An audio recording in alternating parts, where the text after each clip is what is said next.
بسم اللہ الرحمن الرحیم۔ گزشتہ درس میں تیمم کی سنتیں اور تیمم کے مستحبات آپ حضرات کے سامنے ذکر کیے تھے۔ آج کے اس درس میں جن چیزوں سے تیمم جائز ہے اور جن سے جائز نہیں وہ بیان کی جائیں گی، یعنی جن چیزوں سے تیمم کرنا جائز ہے، جن چیزوں سے تیمم کیا جا سکتا ہے اور جن چیزوں سے تیمم نہیں کیا جا سکتا وہ بیان کی جائیں گی۔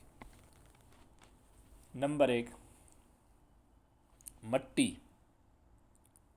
فتیمموا صعیدا طیبا، پاک مٹی یا مٹی کی قسم سے جو چیز ہے اس سے تیمم جائز ہے، اور جو مٹی کی قسم سے نہ ہو اس سے تیمم جائز نہیں ہے۔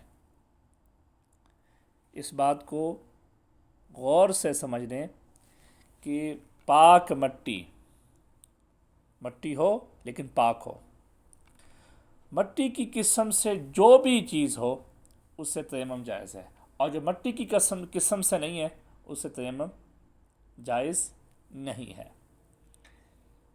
جو چیزیں آگ میں جلانے سے نرم ہو جاتی ہیں، اگر نرم ہو جائیں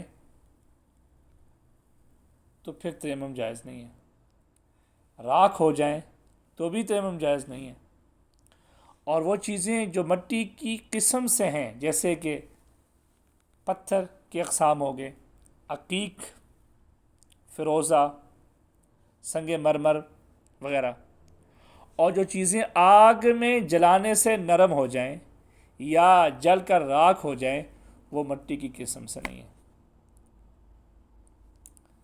جیسے کپڑا، لکڑی وغیرہ جل کر راکھ ہو جاتے ہیں، سونا، چاندی وغیرہ جلنے سے نرم ہو جاتی ہیں، تو اس سے تیمم جائز نہیں ہے۔ نمبر 2، جو چیزیں مٹی کی قسم سے نہ ہو، اگر ان پر غبار، گرد و غبار آ جائے تو پھر اس گرد و غبار سے تیمم کیا ہے؟ جائز ہے۔ مثال کے طور پر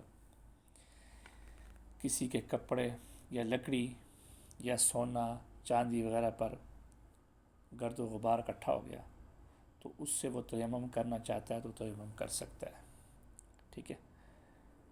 نمبر 3،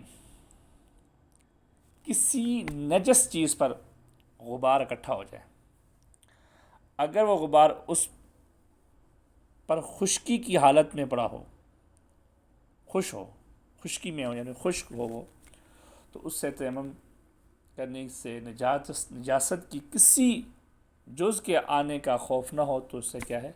تیمم جائز ہے، ورنہ جائز نہیں ہے۔ اگر خشکی مٹی وہ گرد و غبار خوش ہے، اگر آپ اوپر ہاتھ ماریں گے تو ہاتھ مارنے سے جو نیچے جو نجاست ہے اس کا ظاہر ہونے کا خوف ہے، جب وہ ظاہر ہو جائے گی تو پھر تیمم جائز نہیں ہے۔ اگر آپ اوپر ہاتھ مارتے ہیں تو نجاست کے ظاہر ہونے کا، نجاست کی کسی جز کا ظاہر ہونے کا خوف نہیں ہے تو پھر جائز ہے۔ نمبر 4، کسی جانور یا انسان یا اپنے اعضاء پر غبار ہو تو اس سے تیمم جائز ہے، جیسے کسی نے جھاڑو وغیرہ دی گھر میں اور اس سے غبار اڑ کر منہ پر، ہاتھوں پر پڑ جائے اور ہاتھوں سے مل لے تو تیمم ہو جائے گا، ٹھیک ہے۔ نمبر 5، اگر کوئی ایسی چیز جس سے تیمم جائز نہیں ہے مٹی وغیرہ کے ساتھ مل جائے تو غالب کا اعتبار کیا جائے گا، اگر مٹی غالب ہو تو تیمم جائز ہو جائے گا، اور اگر مٹی غالب نہ ہو تو پھر تیمم جائز نہیں ہوگا۔ تیمم کے 3 فرض ہیں: نیت کرنا، چہرے کا مسح کرنا اور ہاتھوں کا مسح کرنا، یہ 3 فرض ہیں۔ اور کوئی آدمی جس کا وضو جس نے وضو کرنا ہے اس کے لیے بھی تیمم بالکل اسی طرح ہے جس طرح غسل کے لیے ہے، دونوں کے لیے یکساں ہے۔ یہ نہیں ہے کہ غسل کرنے والے کو کہ یہ پورے جسم کا مسح کرنا یا پورے سر کا مسح کرنا، پاؤں کا مسح کرنا، ایسا بالکل بھی نہیں ہے۔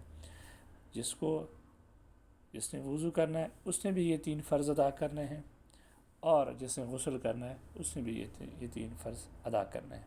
ان میں سے کوئی ایک بھی رہ گیا یا ان میں کوئی بھی کمی پیشی ہوئی تو تیمم نہیں ہوگا۔ اور یہ بات یاد رکھیں کہ تیمم کا علم جو ہے نا، تیمم کا طریقہ، تیمم کے بارے میں جاننا بالکل اسی طرح فرض ہے، بالکل اسی طرح ضروری ہے جس طرح وضو اور غسل کے لیے۔ کیونکہ انسان کی زندگی کے اندر نا بہت سارے مشکلاتیں بھی آتی ہیں، ہر طرح کے معاملات بھی آتے ہیں۔ انسان ہمیشہ ایک طرح نہیں رہتا، ہمیشہ یکساں نہیں رہتا۔ وَتِلْكَ الْأَيَّامُ نُدَاوِلُهَا بَيْنَ النَّاسِ، دن بدلتے رہتے ہیں، حالتیں انسان کی بدلتی رہتی ہیں۔ کبھی انسان اچھی جگہ پہ ہوتا ہے اور کبھی انسان بری جگہ پہ ہوتا ہے، تو لہٰذا اس حوالے سے انسان کو سیکھنا چاہیے کہ اگر سفر کر رہا ہے تو سفر کے دوران انسان ایسی جگہ پہ جہاں پانی نہیں مل سکتا اور نماز قضا ہونے کا اندیشہ ہے تو وہاں تیمم کر سکتا ہے، اس کو جائز ہے تیمم کر کے وہ کر لے، وہ نماز پڑھ لے۔ اور ایک آدمی ایسا ہے کہ جس پر غسل واجب ہو گیا ہے، اب غسل واجب ہو گیا اس شخص پر، لیکن پانی موجود ہے لیکن اتنا ٹھنڈا ہے کہ اس کے جسم کا کوئی بھی حصہ، کسی حصے کا ڈیمیج ہونے کا خطرہ ہے، تو وہ تیمم کر کے نماز پڑھ لے، تیمم کر کے اپنی پاکی حاصل کر لے۔ اللہ تعالیٰ سے دعا ہے کہ اللہ تعالیٰ ہمیں عمل کرنے کی توفیق نصیب فرمائے، آمین۔